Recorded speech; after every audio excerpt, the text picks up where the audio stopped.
नमस्कार, मी मृणाल या चॅनलवर तुमचं सगळ्यांचं स्वागत करते। यंदा गणपती 11 दिवसांचा असल्या कारणामुळे आपण ऐकत आहोत 11 दिवस 11 कथा। कथेचे नाव आहे दोष स्वीकारण्याची शिकवण।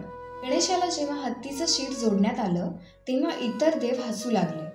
काहींनी त्याला विचित्र म्हटलं, काहींनी त्याच्या रूपावरून थट्टा केली, पण गणेश मात्र शांत राहिला। तो म्हणाला, माझं रूप जरी वेगळं असलं तरी त्याने माझं मन आणि कार्य बदलत नाही। जर देवांनी मला हे शीर दिलं आहे तर त्यामागे नक्कीच काहीतरी कारण असेल।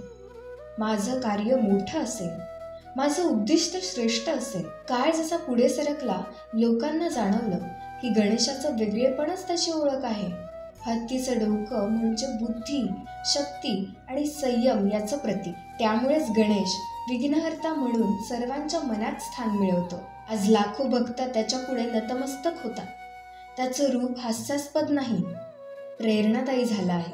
शिकवण: आपल्या दोषांवर खंत न करता त्यांना स्वीकारून त्यातून ताकद बनवणं, यातच खरं यश दडलं आहे। धन्यवाद।